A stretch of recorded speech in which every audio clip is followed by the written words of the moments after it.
minutes.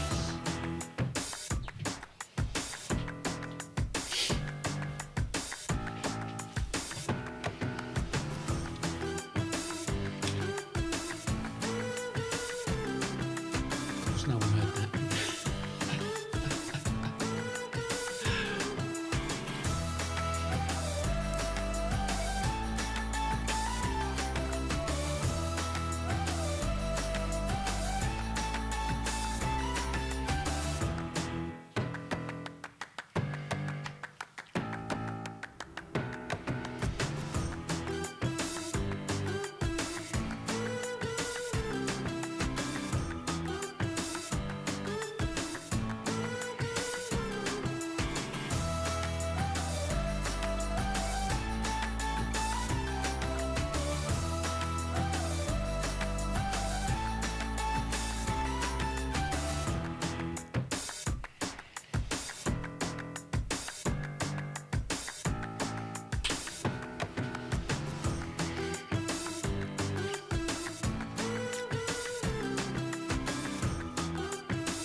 Well, here we are. Welcome, welcome, welcome. This is our 12th and final show for this season. And, wow, I mean, I've just got to turn this over because I'll move that over there because we've got the phone. We've got the phone here. So if anybody wants to text us or put any messages up, we can see. But fortunately, we don't get many during the actual live show. We might get a few today anyway. It depends. Today's show. What's today's show about? Well, what I want to do, we'll do the kind of the normal format we've done before. I just move on to one of the slides. Here we go. Oh,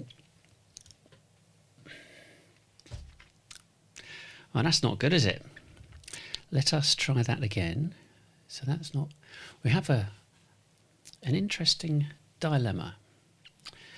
So we've got our super saws up. And got there, that's okay. You're gonna have to bear with me on this because this is live, isn't it? So these are things that happen. That part works. And just go back over to here just to see. That part works. So I need to go to I'm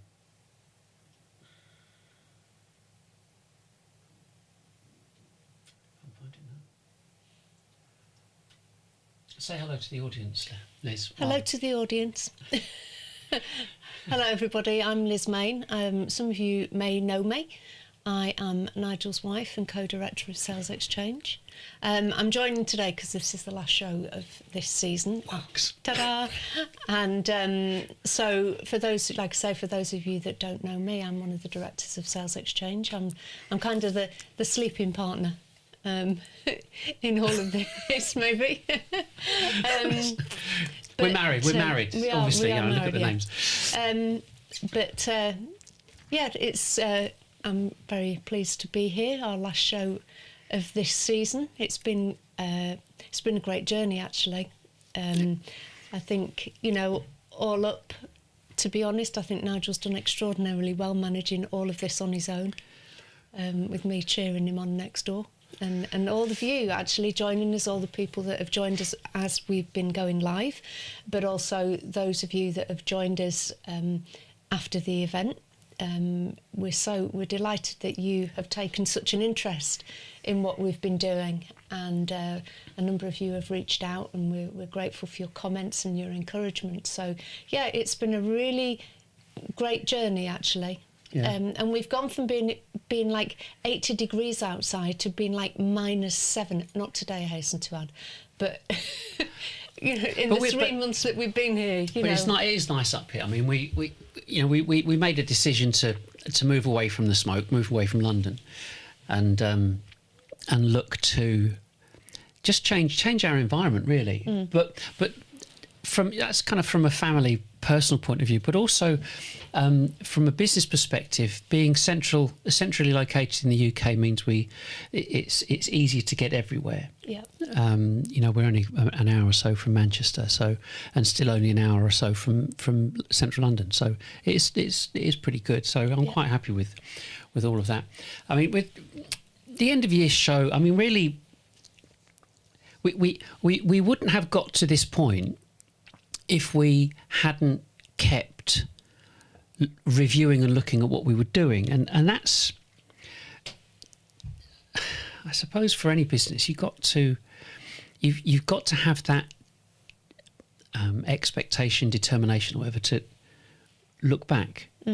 If you don't look back, you're just forging ahead, hoping for the best all the time, and what we've seen and who we've spoken to and what we know is a lot of businesses won't or don't do it, and they keep making the same mistakes over and over again. And so what I wanted to do with today's show was to talk about what the strategy is for 2024, what I think your strategy should be for 2024, because my view, this is how my mind works anyway. My view is you'll tune into a live show. If you don't get something straight away, it's like, not interested, move on, which is exactly what I would do. And so the point of this is, we are. I'll come on to the second. So the live show is about what we've done in the past. What we start again. This show is about strategy for next year, what we did in the past and what we can do in the future. It's not complicated. I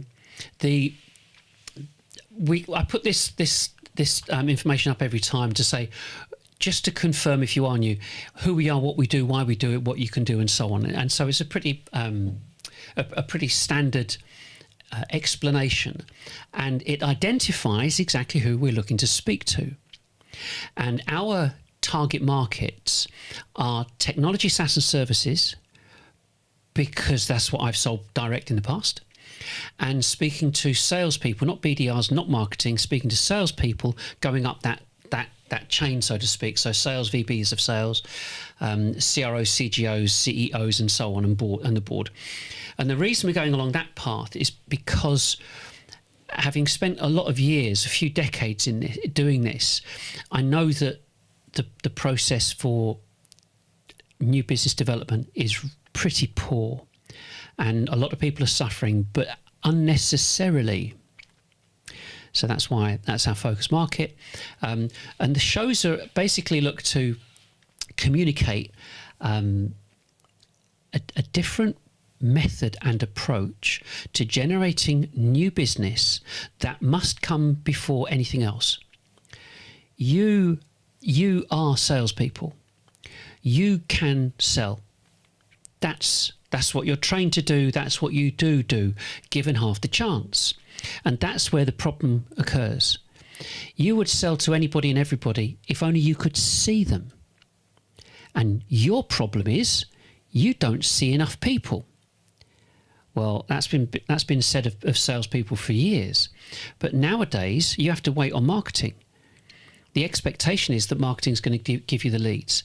And that's why we've created a complete, total reworking of everything to do with generating new business before you get in there. So it's not to replace you. It's to do all of that work that you actually expected to happen. Now we've done it. Now we've cracked it. We've cracked the code, sussed it all out, whatever you want to call it. But we have a strategy and a plan from start to finish, which it just blows everything out of the water completely. And so, you know, finishing with the we've done the who and the what, the when, where, why and how is you should change your strategy if you're not getting the levels of business that you want. We've already told you where we broadcast from, and we do a live show to not, we could record this not live and say it's live and just stream it, but that wouldn't be true. That would be false. And so you probably heard me shout out, we've got a minute to go, and I forgot to put the mute on. But the point of doing this live is because there's no editing. It's a big deal. Telling someone to go and do a live show is just sit there and do and talk. You know, this is not complicated. Yeah. But to say go and shoot a video and then edit it and cut it together and then put the sound and do this and do, that's when it starts getting properly complicated and very difficult for people to be able to process having to do that in replacement of something else. So that's why we do it this way around. So we're going back to here. So that's what we are.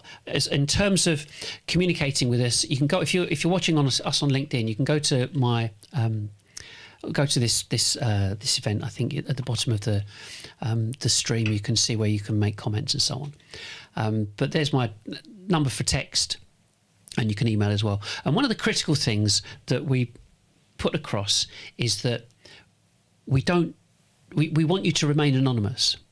It's really, really key, because if you want to find out about something, well, I know that you can read and write and use your phone. So if you want to contact us, you will, which people do in your own time.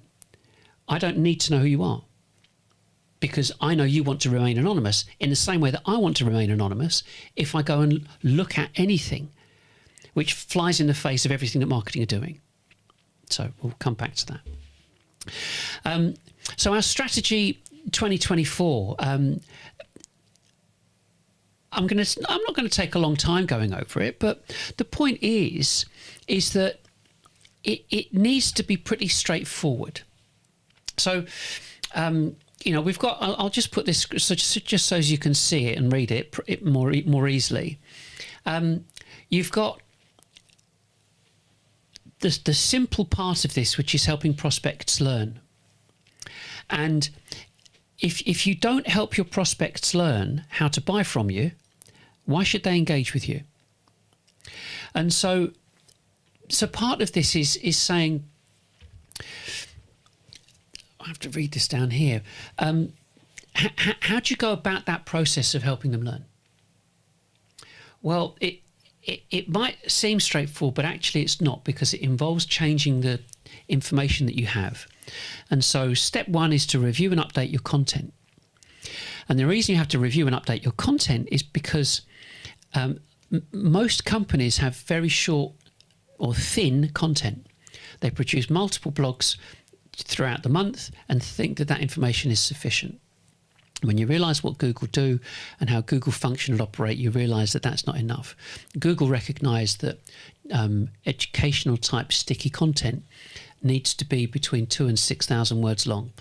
But as a B2B, you don't need loads of it. You just need enough. And so that's why it needs to be reviewed. Once you've reviewed your content, you need to get feedback, and it needs to be improved. And it can be improved. You know, you could look at the structure. You could look at how you're presenting it, how you're selling on paper. You know, salesmanship in print. And the bottom line is, and here this is the key factor: marketers don't sell. Marketers are admin. They're not salespeople. You are salespeople. You sit in front of the customer. You see the whites of their eyes. You close the deals. They don't.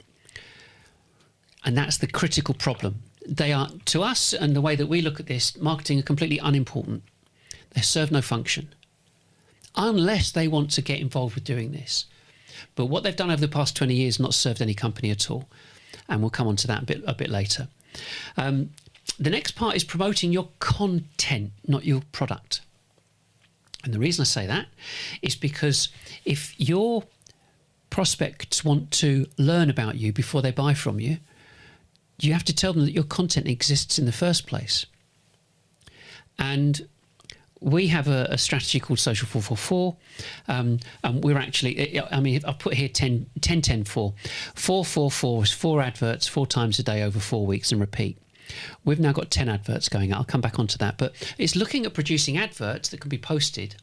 And then you can say, have a look at our content. And I also think what you need to account for here with this promoting the content is that you've got people that, you know, you've already got followers on your LinkedIn profile on your company page.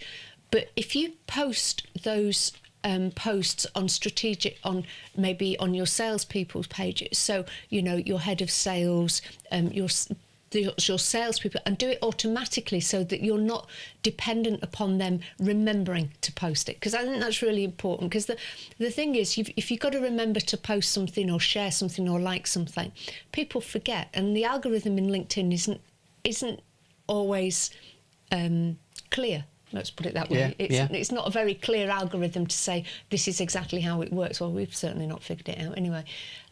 So if you put it on other people, on your salespeople's individual profiles, then you'll get like an exponential growth out of that. So, you know, you can do 10 pieces of content, but those 4 pieces of content will be multiplied by however many people. So if you put it on 4 salespeople's profiles, then you'll get. I think it'll be 16. But then there's also the thing about so we send ours out, so it goes out on mine, goes out on yours, goes out on sales on the company page. So that's 3. So we've got 3 that it goes out on. If your employees or your salespeople or whoever we're talking to right now, if you're up for it, and if your colleagues are up for it, you can use the same platform as we do, which is called Recur Post.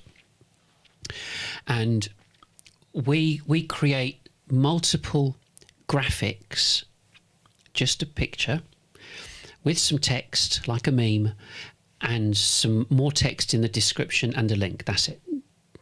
Okay, and we post those every day and repeat. Now, they go out automatically on our 3 platforms, our 3 accounts. And you can have multiple accounts that this information will go out on, and it's automated. And you think, well, okay, so what? But the critical thing is, it's advertising content to help educate. If you're saying, here's the product, buy the product, buy the product, buy the product, people get fed up of it. Buy the product, or learn about how this product can make you a fortune. Learn how this product can do X, Y, and Z in your company. And that's the point. That's kind of the critical thing about all of this, is that business owners, they're not stupid. They don't need someone to tell them how to run their business. But if you're communicating with them on the level and saying, look, we've got this information, really useful. We've had great feedback from this. It's helped a load of people. Have a read. It's already got your contact details on the back of it. You don't need to pester them to phone them up and say, did you like it? Can I help you? Because they're busy running a company. And this is the whole point. We'll come on to some of these points in a bit, but getting back to the information that's sent out, you know, we've spent time working using stock images and AI and graphics and video. So all of these things feed into creating interesting graphics or attractive posts that people will understand they're actually promoting content, not a product. And it's really, really important, because you as salespeople, you speak to directors, you speak to decision makers, you speak to CEOs. Just happen in passing, just ask your marketing people, when was the last external CEO they spoke to that they weren't employed by? Just asking. Yeah? Probably never. And that's why there's this critical and fundamental problem within new business development, is because marketing are constantly driving a consumer-orientated strategy that doesn't work.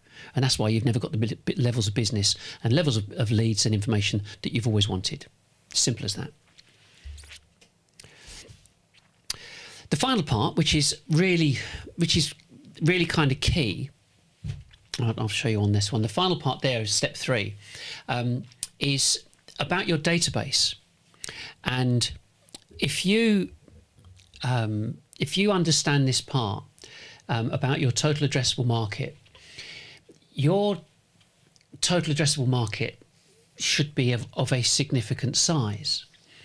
And the figures that I've kind of used in the past is looking at size. So if you wanted to sell to companies that had, I don't know, 5 million turnover plus, there are 36,000 companies that have 50 to 250 employees, so between 5 and 25 million.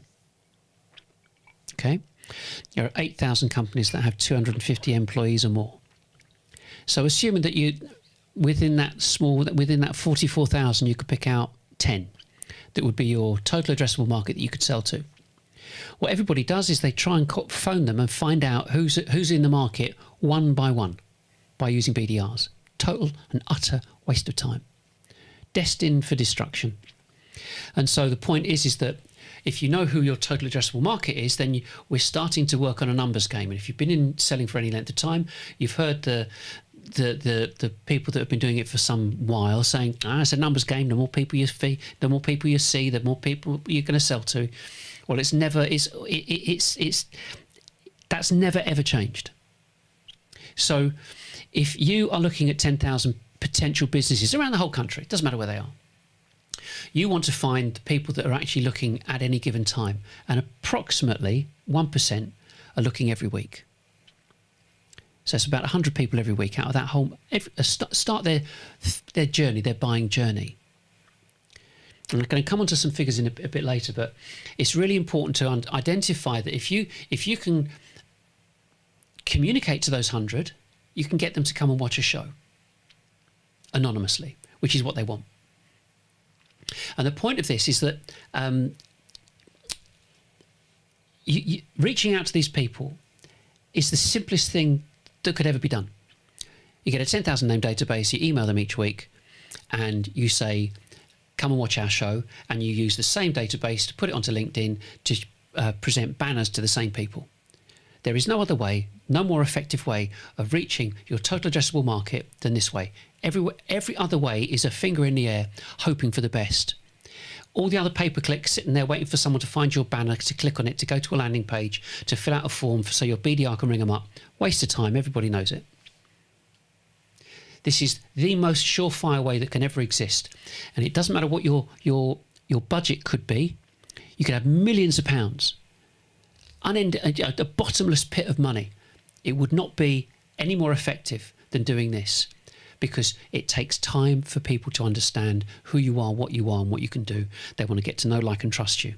So that's why step 3 is critical, because you need to say, we're here. Come and find out about us. We don't need to know who you are. We know that you might be in the market at some stage. Come and watch. And from the show, you can say, our details are in the description. Have a look at our website. We've got information there, and so on and so on. If you need anything, let us know. But everything we've provided for you is available, and it's open access. And that's what people want. I think it was Demand-Based that said 100% of businesses hate filling out forms because they're being forced to reveal themselves. So they'd rather not fill it out, or fill it out and unsubscribe straight away. And you can never get through to them anyway, because they'll put the main published number of the business, and you'll never be able to contact them. So there's no point wasting time looking at filling out forms. So that's kind of the strategy in a nutshell. That's what the website's about. That's what these live shows have been about. It's about teaching and showing a different way of being able to do things when it comes to new business development. You think, okay, well, great. So during the course of this year, what have we learned during the course of this year? And this is where it kind of gets quite interesting for us. We produced 120 adverts first, and that was earlier. That was at the beginning of the year. Well, it's kind of about this time last year you started, and then we started putting them out. You learned about Midjourney. And, oh yeah, I was doing Midjourney, and we've got some interesting... The 10-fingered orcs. And... yeah, I think they've perfected that now. They haven't got as many fingers. They've got less fingers. But, excuse me. So with our approach with Social 444, we started with 120, which meant 4 adverts every day, and then we increased that to 10. And there was some information that I came across that I thought, well, that makes complete sense. I'll come into that in a second. And then we've got Social 444 going out, and then we've got our emails going out. So we've got a 30% open rate, click-through rate of 2%, which is typical. Nothing special about that. But then we looked at our website for stats compared to what the averages were, and the time that people spent on site was like 3.5 minutes. And HubSpot are saying, well, it's about 1:57 to 2 minutes. So is that the average time spent on any site? Is just less than 2 minutes? Okay. So of all the people, so we've got people that spend obviously much longer than that. So that was interesting, bearing in mind everything that we've got is open access. So there are no forms whatsoever on our website. So the next thing was LinkedIn. Of course, most people follow us on LinkedIn and watch us on LinkedIn. So we're not. I know some people have got like tens of thousands or hundreds of thousands or whatever of people that they look to connect to on LinkedIn. I don't kind of work that way around. I have to. We'll see what happens in the future, but the point is that we are proving something that's very, very, very important to every B2B in the world. Because nobody else is doing this. I mean, if you know of anybody else doing something like this, please let me know. But I spend an inordinate amount of time on the internet looking to seeing what is there any competition, and there isn't. And so you look at what's happened with us on LinkedIn just this year. So the figures, you can get the figures on LinkedIn. So compared this year to last year, 67,000 impressions just from those adverts going out. Yeah, they're going out now. It's automated. But all of the ads link to content. And not just content on our website. We also have a significant amount of content that we've put on LinkedIn. And you must understand this about LinkedIn. LinkedIn is a commercial organisation. It's not a social service. They're there to make money. And they make money by people staying on their platform. And it's called dwell time. So if you think, well, I'm just going to chuck a blog on there and tell them to come off LinkedIn and go onto my blog. Why would you want to do that? Why would LinkedIn want anybody to leave their website? So clever algorithms go, oh, well, we'll let a few go, but we're not going to do a lot. But the flip side is, put all your content on LinkedIn, keep people on LinkedIn. LinkedIn are happy for people to click around within their platform. You have to think about this, because you can put all your content, you've got loads of content on there, and you keep people there. They don't need to go to your website. Your website is a repository for content. That's it. Don't worry about clicks, people going through it, unless you're trading from it. That's a different matter. But if you want to educate your audience, use LinkedIn. So you can see impressions up 3,000% on 2022. Engagements up 5,750% on the previous year. That's a lot. Yeah, I've got these different mice around here. That's a lot. So in terms of these live shows, which is what we're endorsing, we're promoting everything else. So we look at the live shows, 11 live shows, nearly 1,100 views. And to put that into context, yes, we've got them on LinkedIn, we've got them on YouTube, and we convert them to podcasts. So the thing is that if you have in your company a team of BDRs trying to find people who might be interested, we both know it takes that you might get one a week from your BDRs, maybe. They make 60 calls a day. That's it. So 300 calls a week, 300 to one shot. Now you can see why we've got 300 different adverts going out every month. So it's really important to understand that me delivering a live show, a camera, some mics, a little bit of kit that enables me to, if I find a little bit of kit that enables me to do things like this, put this information on the screen and so on. 100 people a week. How many people have looked at your company by comparison, looking at those percentages? Me, one person, I've reached 100 people every week. How many of your BDR's done? And this is, and we've got 2,500. We've got 2,500 people connected to us on LinkedIn. The numbers are off the scale, and I've been doing this long enough. And so when you look at, you look at how many people you might have following you might have with your company, there might be 5,000, 10, 20, 30, 40,000. You've instantly got an audience.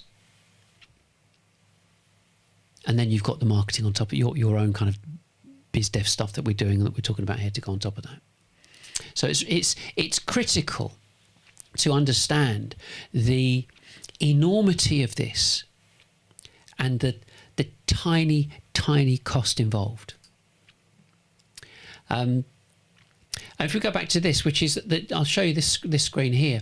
So this is what I was talking about before with the numbers of touches, how long it takes. 25 years ago, it took 10 touches for someone to become familiar, and then for that to happen, only 1 in 3 get through because of lots of different reasons. Therefore, you'd need 30 messages. 25 years later, it's 30 touches and 1 in 10 get through, which means you need 300 messages. And all this information is online. And so you have to consider what's your company doing compared to this particular slide. Really, really, really important, because you'll say, well, clearly we're not doing this on a regular enough basis. Repetition is another part. Jeffrey Lant was the guy that came up with 10 touches, 1 in 3 and 30 messages.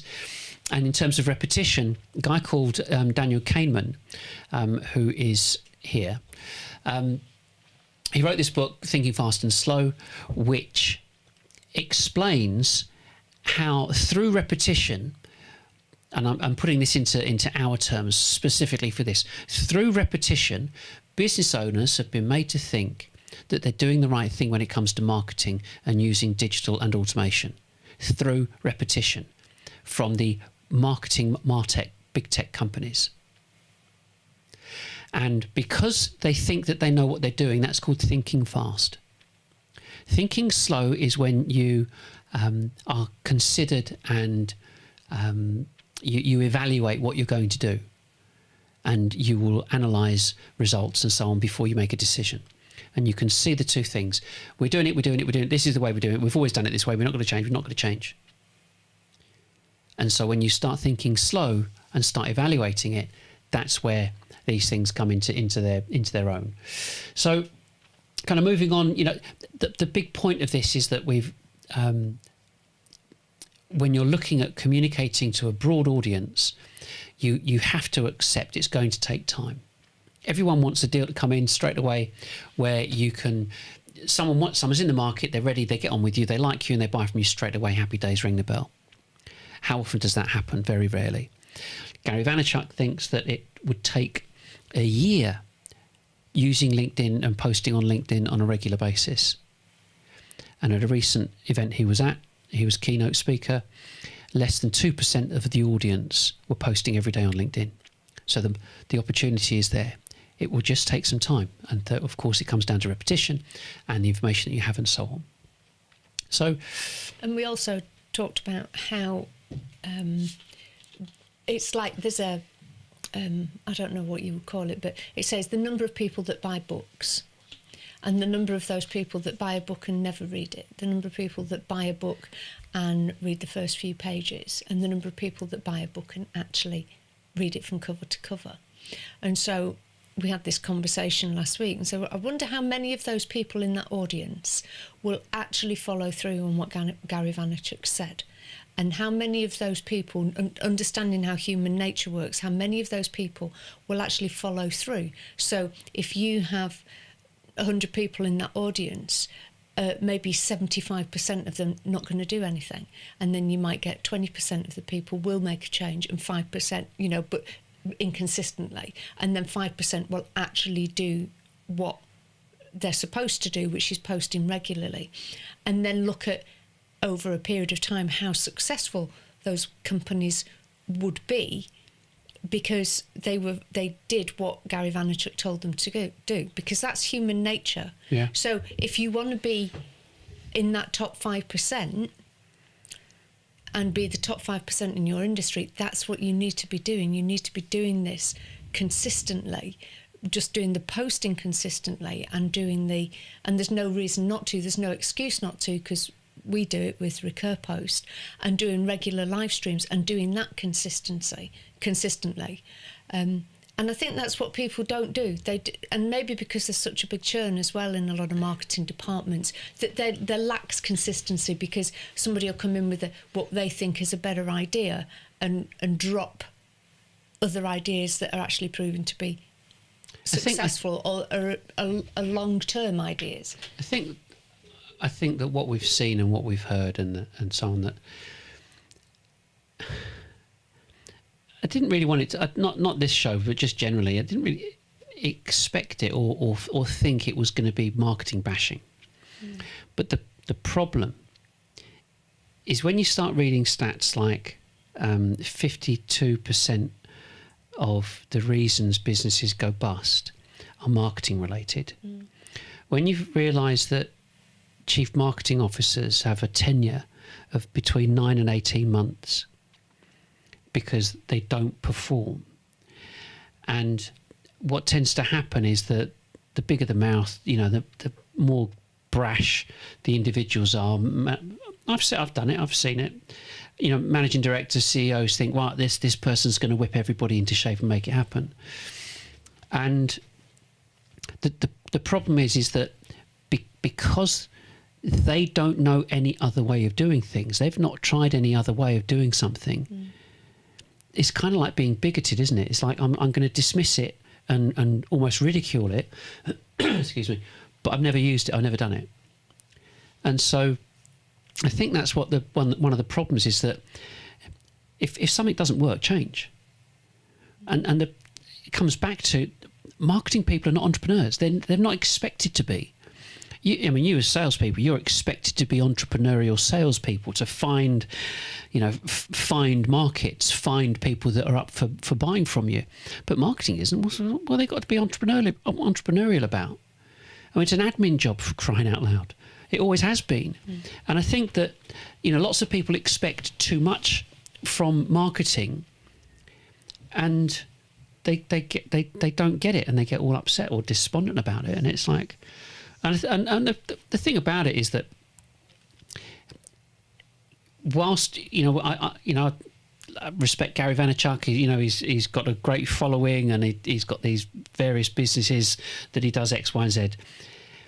You've got to scratch the surface to realise he drives B2C. He doesn't drive tech, because the strategies that are being recommended by him for what he's good at is consumer. Sports clubs, food, all these kinds of things, they're consumer driven. They're not business driven. They're not for B2B. It talks about B2B. You could say, well, Microsoft's B2B. Yeah, how about B2B2C? Because yes, we know Microsoft products and we use them in our businesses, but look how many people use Microsoft products that are not businesses. Millions and millions and millions. The market's massive. And so when you look at the process, the mindset of a business owner, he's only going to buy something if he can derive, or she can derive, a return on investment. That's it. Not going to buy it for fun. They never do. We never do. So there's a psychological process as to what you do, and what Gary Vaynerchuk didn't say was, and this is how you have to do it. So most people walk out there going, oh, I just need to put a blog onto, chuck a blog onto LinkedIn every week or every day. Waste of time. Because they become a short form blogs because you can't write 2,000 to 6,000 words every time. And it becomes, and they go, do you know, this is too much like hard work, I'll stop. So you can see that this enormous opportunity to go, well, create a few really great documents or edit or merge together some of the stuff that you got and create loads of adverts to promote it. People get to see you on a regular basis, read your content, engage with you. And all of this stuff, this whole process we're talking about is this. Everyone's seen this before. I say everyone, I'm making an assumption here, but the technology adoption curve. And so we're the innovators, yeah? We're the innovators and the early adopters. That's what this is all about. There are millions and millions of businesses out there that think they know it, that they've got it all sussed. But I've mentioned this before, 20, 30, 50. 20% go bust in the first year, 30 in the second, 50 in the third. And by the 10th year, 91% of businesses have gone bust. It's been like that 15, 20 years. If you've got investment, 40% businesses that get investment go bust. 75 don't achieve their own targets, and 95 don't achieve an ROI for the investors. And those figures are from, the first lot were from the FT and the second lot were from Harvard Business Review. So nothing's changed. But all this focus is on marketing and they're letting everybody down. So I think, when we kind of get to this point where what did we see? What did we learn? What should we do? What shouldn't we do? I mean, some of the things. So, like just today, saying, Liz, we've got a minute and a half to go, and there's some buttons on in front of us here which would mute the microphones. Oh, really? I think last week or the week before, I was talking away, and my mouth was going, but I hadn't unmuted because I coughed. So there's these kind of technical things, which it just comes with time and experience. And like right at the beginning, it wasn't working. It's like, okay, well, the technology's not done something for me. You can't get upset about it. You can't get, it's even worse. You imagine you go really bright red and you can visibly see someone's really, really embarrassed about it. But this is live. This is what people want to see. They don't want to see some polished act. There's plenty of time for that. It's called a video. Cut, do it again. And that's what it's for. Whereas this is supposed to be, authentic and get it right, have a drink, do whatever. And I think that, and that's why we wanted to say about, what do we learn? Titles, not feelings. You think, what on earth is that about? So the shows that we've done, you look at the thumbnail, you do the graphic that goes on, that you see on LinkedIn, that rectangular graphic. And so we've done titles that have said, make money, succeed, build up, success, all that kind of inference in the title. They get more traffic than me saying, well, this is where I've come from. This is my background. I want to tell you about my history. That's really important to me. And people are going, nah, and don't watch it. And so you get really, really fewer people watching stuff like that. But it's all part of the mix, though, to be honest. Oh. I mean, you've got to be, this is where the rubber hits the road, I think, doing a live stream. Because I think it's about authenticity. It's about it's not just about being able to reach your audience, but it is about being able to reach them in that authentic way, which means they see who you are, and you're talking to them, and you'd like to have a conversation with them, but sometimes it doesn't quite work that way. But that's not to say that wouldn't work that way. No. You know, if you've got a flood of questions coming in. But the point is the authentic side of it, and doing it live. And I mean, when we first got our cameras about 5 years ago, we were trying to do videos, and we have some very hilarious moments. They weren't hilarious at the time, but when we look back, and it was like we were on a massive learning curve in terms of how to produce a video. And the thing is, it's specialists that do video, because there's so much more to it than you can even begin to imagine. We could have a good bash. I mean, you're looking this way. You're looking this way, and that way there's a lot of kit and sliders and cameras and everything else. We're very familiar with it now, but we weren't when we first started it. We were on a big learning curve. But I do think it's about that authenticity. And you know your customers. You know the types of people that you're selling to. You know the types of things that will appeal to them. And that's really important, because you as salespeople, you kind of get a feel for the types of, you know, the people that you like to sell to, the people that you don't like to sell to, the people that give you feedback, the people that don't, you know, and they're all part of that mix. And so, you know, the titles are important, but then you know your audience, you're going to know what appeals to them. And one of the things that you can do, because of the nature of all of this tech, so you do a live show and you get a certain amount of people watch it, you go, okay. Redo it, as in you can restream the live show and reschedule it and change the title of it. So it was recorded live, completely live, but you restream it, and that's, lots of people don't know that's a thing. You know, you watch things you watch things a second time on television. Why not watch a live show again? Change the title.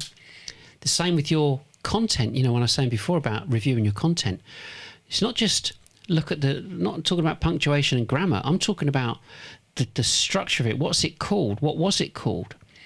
You're not changing your URL, you're changing the title of the article. Google expects you to do that. The software's designed for you to do that. It will recrawl you once you do something to the page. And so that's why, you know, we still have to work with certain digital parameters and understand what has gone in the past. A bit like pay-per-click. People think pay-per-clicks are pretty straightforward. I mean, there are horror stories about pay-per-click. Think about this, and this is really important for how you visualize your business development from a pay-per-click perspective. So we know companies that look at selling to larger organizations, whether it's $1 billion turnover plus or whatever. But, you know, whether it's Fortune 500, Fortune 100, it's irrelevant, but just bigger companies.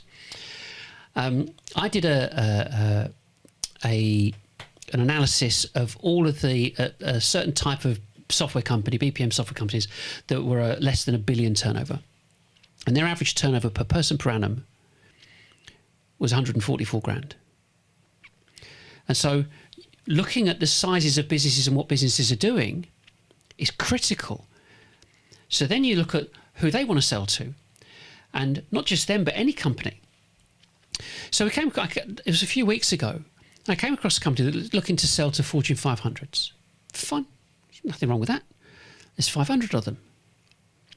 And they're spending like over 10 grand a month on pay-per-click. So pound a click. There's 10,000 people clicking on their adverts every month, annually. Yeah, 120 grand a year. So if you think, okay, your target market, there's 500 companies that you're going after, and you're getting 10,000 clicks every month, and the salespeople are saying, we've got no leads. Yeah, you have to think about what I've just said. It's critical you think about what I just said.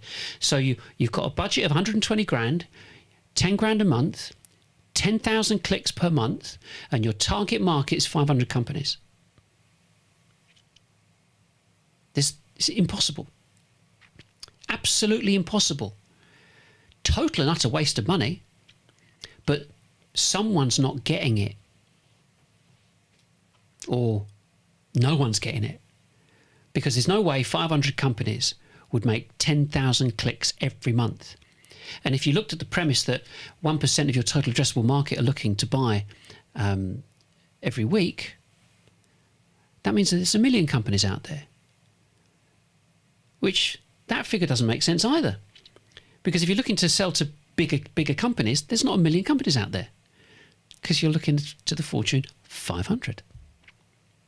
So what's happened during the course of this year is we've come across lots of these horror stories that are like, there's something really fundamentally wrong going on, and it's almost like people have got blinkers on, they can't see it. And of course, it needs you as salespeople to go, just wait a second. You've got to stop and think about this. There is something critically wrong with our infrastructure if that's what's going on. And of course, you look at if you've got a click, what are they clicking on? Are they going to a landing page? A landing page has to go to have a form to fill out. And from there, you're going to get some details.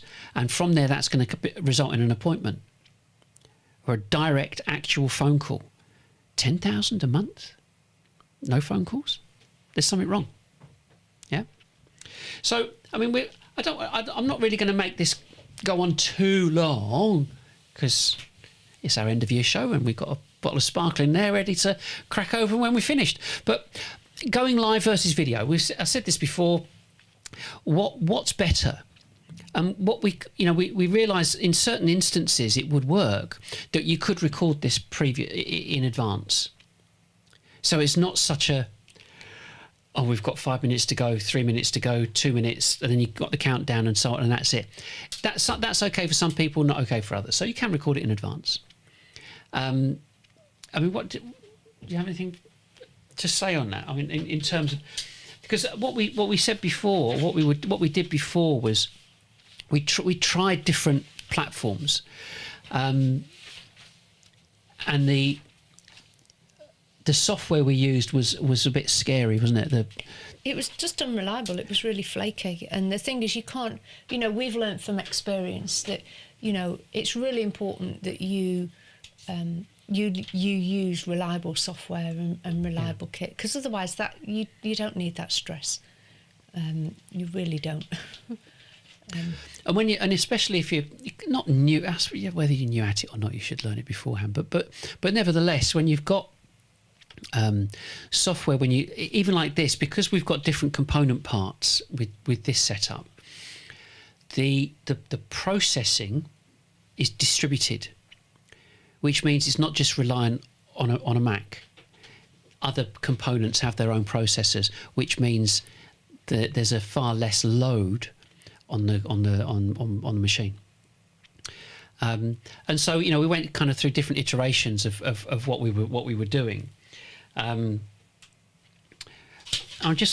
looking at this because what I don't want to do, not that I can, because I'm really shy about talking, and I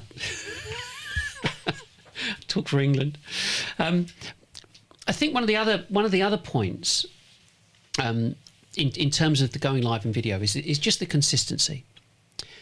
You see this on television and so on. If you watch any of the like the One Show and Graham Norton, all that, the same, very very much the same format on a regular basis, and people kind of get used to that. They get used to that format.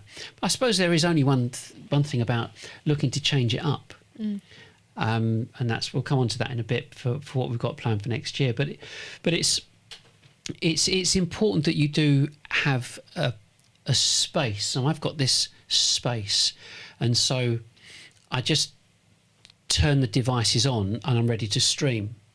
Whereas before we had to reorganize a lot of things, and Liz had, we were sharing an office at the time, and it didn't really work well. But this is great because we've got not a bespoke office.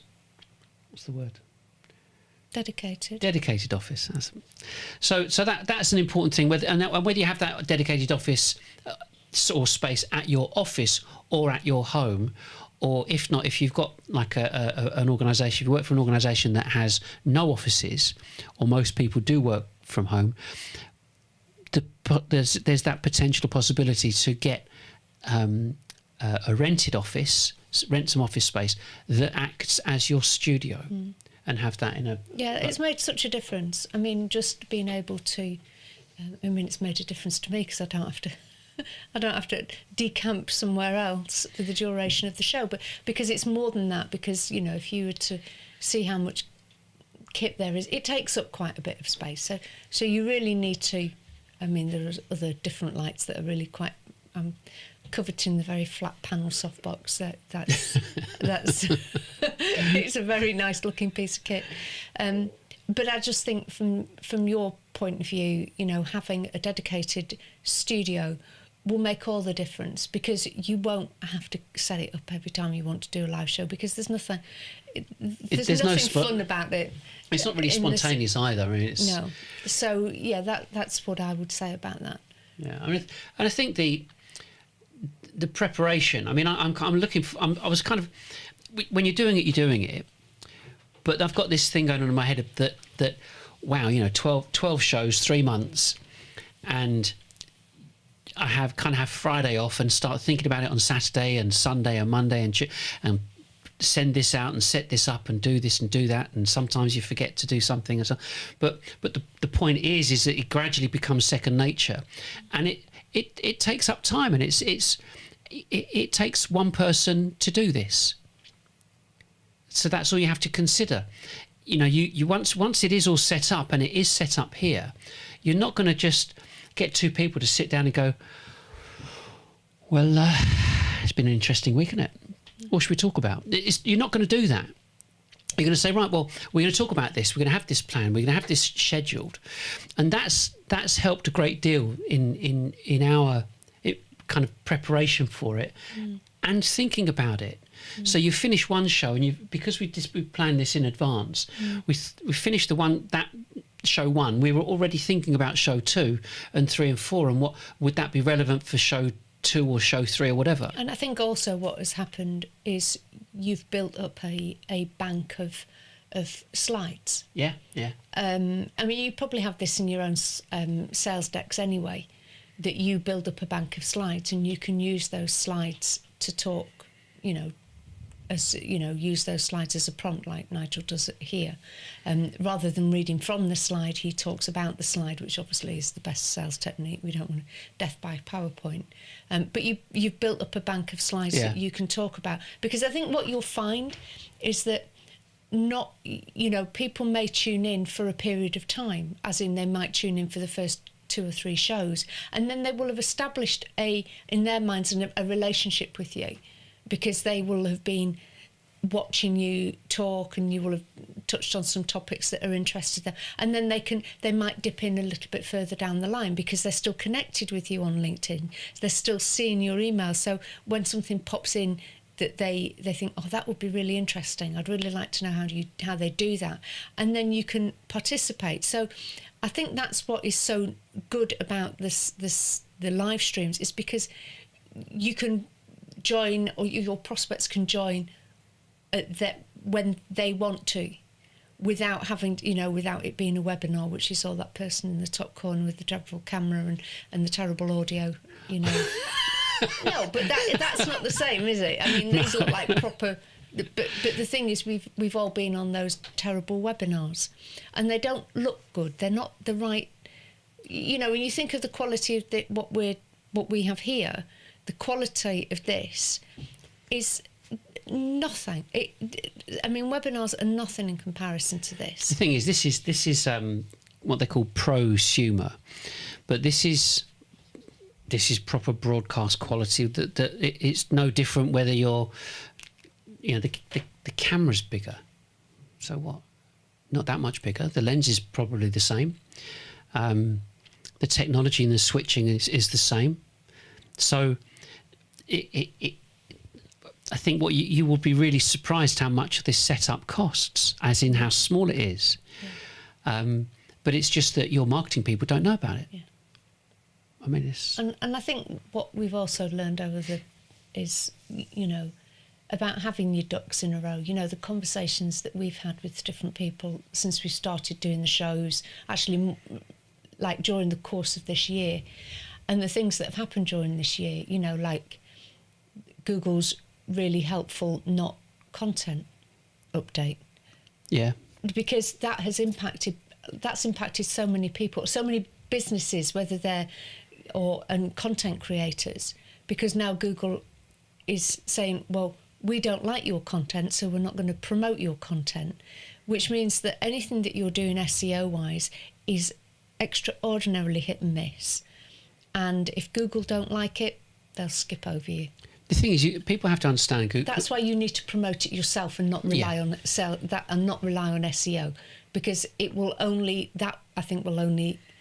increase, because Google will be able to recognise whether something's created by AI and may reject it or whatever. So whilst you can use these tools, you've got to be promoting your own content in your own space and have control over it.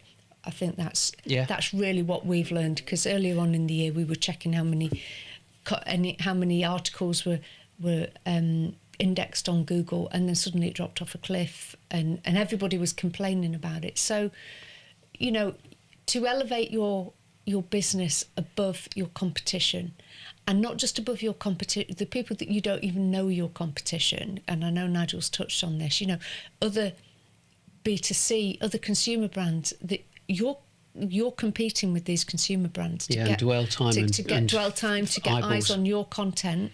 You've got to make sure your content is kind of above and beyond, and the half a dozen paragraph blogs don't cut it. It doesn't cut it, and it doesn't cut it with Google, and it doesn't cut it with your customers either. You've got to realise that they're not looking for.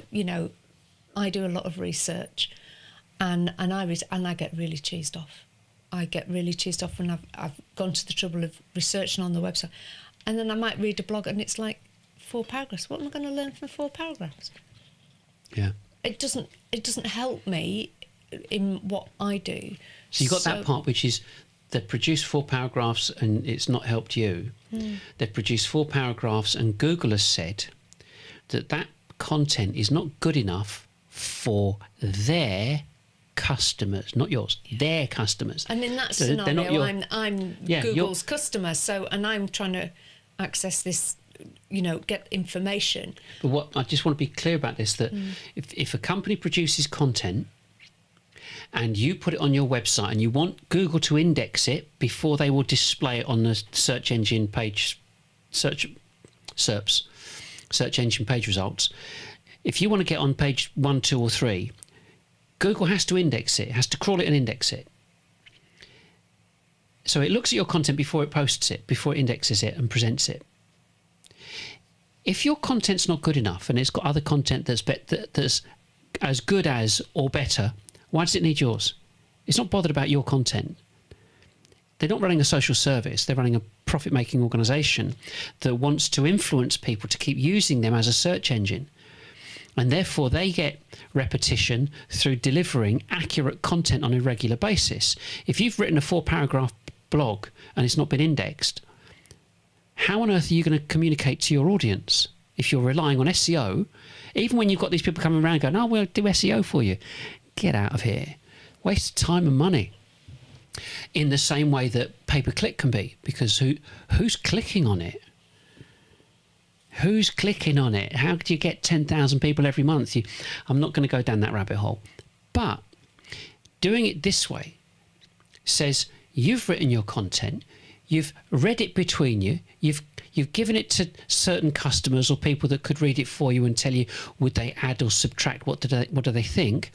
Now you've put that great piece of content on your website and created 20 adverts including videos and graphics and so on, and you're promoting that to your specific identified target market. That trumps SEO and pay-per-click, and it costs pennies. You have to think about it, because everyone just kind of puts their blinkers on and goes, well, just leave everything to marketing. Their marketing will know what they're doing. No, they don't know what they're doing. That's the whole point of this. Either I'm really daft, and where's this guy telling everybody marketing don't know what they're doing? Yeah, that's right. Bring them on. Yeah, bring them on. Yeah, we'll do a complete conference, an online conference, as many marketers as you like. They are damaging your business, and if you don't say or do anything, you will fail. Because nobody's saying you can't sell, except marketers. But you just need the opportunity to go and do that. Soapbox off. Step down, Mr. May. So bad content is everywhere, and as I said before, the thing is that I mentioned this earlier on. Marketers don't get to meet CEOs. They don't get to meet decision makers. Everything they do is hypothetical. That's a fact. So they don't test, they don't research, they don't ask what do people think of their content. They're not analysing the content in conjunction with analytics to see how many people are reading and how far down the page they're actually reading. These are all stats that and information that you can get from Google Tag Manager. Anybody that knows about Google Tag Manager knows I'm saying the right thing. So what the content that's out there is really pretty bad. And that's why salespeople need to start looking at content. It's not for you to go and write it and become a copywriter. It's to look at the content and think, would someone buy something from us if they read that? You've got to be as critical as you like, or as you can be. I think that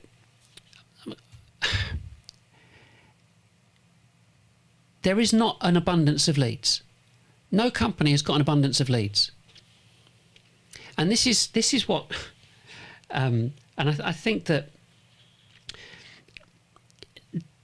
I said about step one about reviewing the content. It has to be, and it is the most important first stage, because once you've got that information crystallized and ready, it means you can refer people to it. It doesn't matter what you do, you can refer people to it every single time.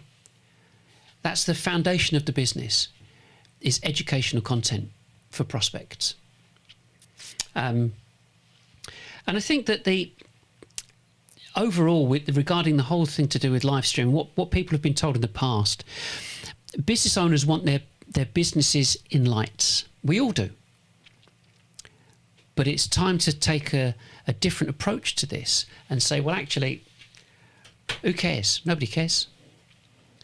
The only thing that prospects want to know is, can you educate me? Can you show me why I should buy your product and the impact that's going to have? And if you go to some reasonable lengths to teach them and show them, they will buy from you, because that's how you buy. Got to think about it. Ask your CEO, if you're not a CEO, ask your CEO, what was the last thing you bought and why did you buy it and how did you buy it? And most of the things are consumer related. When was the last thing the company bought? What did it do? Why did it do it?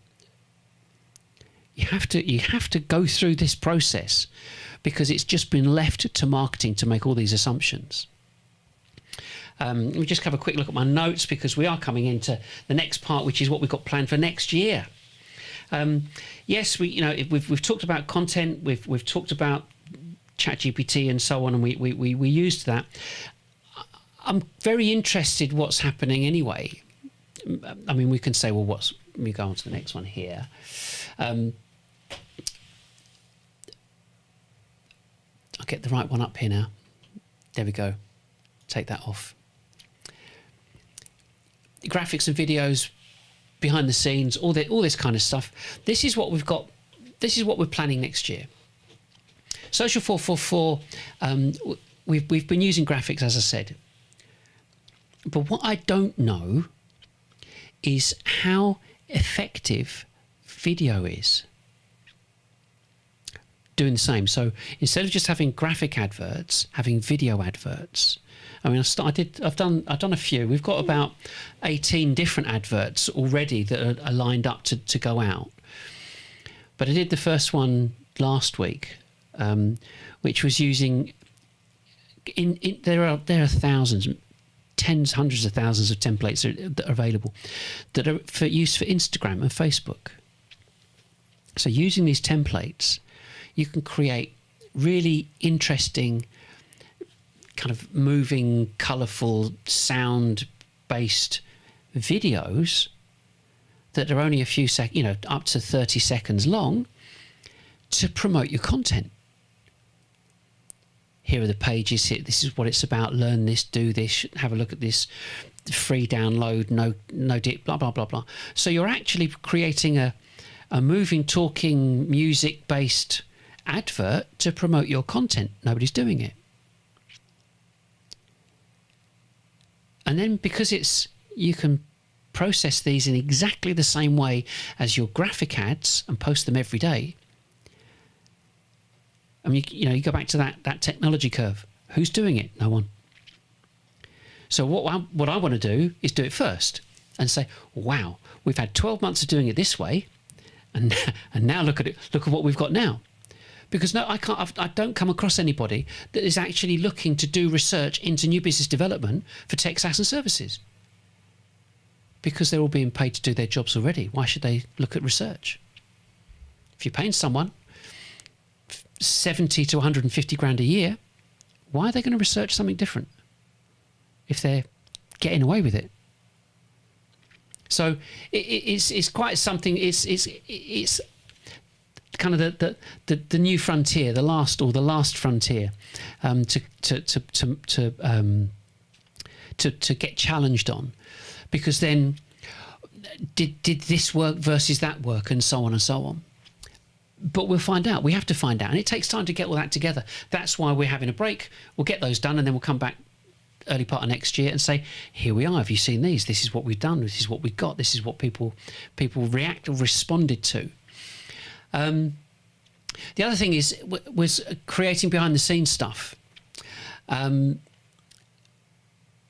think for some people they're not interested. Some people are really interested, and there's quite a lot of technology in front here that you can't see. I'm not so sure if we would just keep doing kind of training videos, because I think there's a bit too much. You need to have the system or something set up for yourselves. Yeah, you need a bit of hands-on, don't you? You do, and I think that we do workshops and things like that, but I think it's probably more out of interest than anything else to say we did this, or if we go, when we're doing stuff at other people's offices, setting up a GoPro and just seeing how we go about it and so on. Yeah. I think we're going to do that. And what we're going to do between now and then is we're going to restream these series, these two main series that we did. So we pick up more prospects, people that are interested in looking at this, but of course they're going to watch it in their own time. And like I said, we might get a handful of people that watch us actually live, but we get 100 within a week or so. I mean, that's absolutely spectacular. And then our guests. I mean, we've got quite a lot of people that we want to include in our live streams, and they're all over the world. And because of that, we want to just make this whole process more interesting, but always kind of constantly saying, well, look, if when I click on this button here, that's called a lower third, that comes up, then you can see that. And we've got other things that can fly in and so on. I can take that one off, and I can put that one on there, and we've got that lower third that appears and so on. And so it's showing people all the different things that you can do in terms of delivering a live show. Because most people, like you said before about webinars, inviting someone to a webinar and saying, and I want your inside leg measurement if you're going to come and do it. And it's like, but they want to remain anonymous. You see, I also think it's the quality, to be honest. I think the quality is, I've never seen a webinar yet that I would say that's a tip-top quality.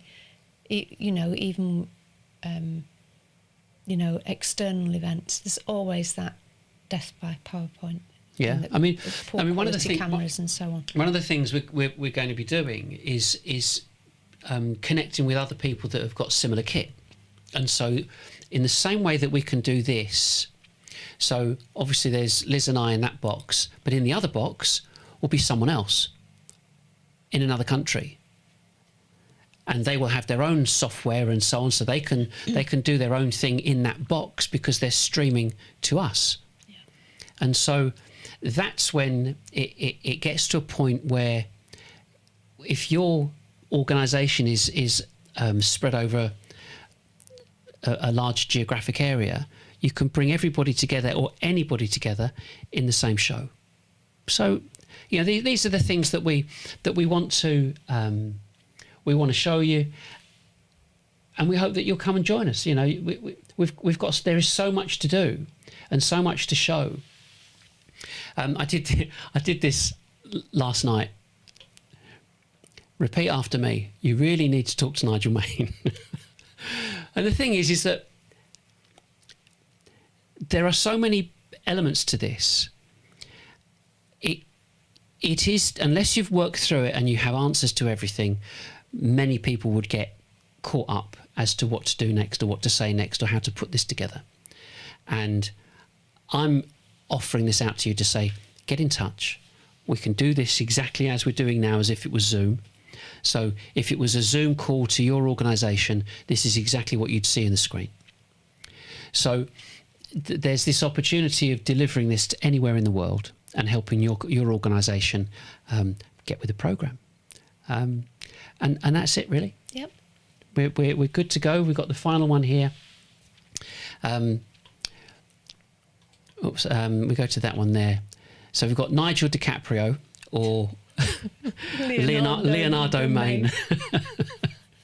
But the point is here is that, you know, we do hope that you have a great next year, a brilliant next year. You have an alternative now. You have something that you can think, well, we weren't thinking about that, but we could do this. And it literally is pennies. You will cry when you realise how little this costs compared to what you've spent this year on marketing. It's staggering. It changes everything. It changes all the ratios. And so that's it, really. And like it says there, may God bless you and keep you. And if you know the Bible, it says, I know the plans I have for you, declares the Lord, plans for welfare and not evil, to give you a future and a hope. Amen to that. So I hope you've enjoyed this particular live stream and the previous 11, and have a great Christmas and a wonderful New Year's celebration. I'm sure you will. And we will see you early part of next year for the next live show series, and we'll notify you like we have done so far. That's it. Bye for now. Bye for now.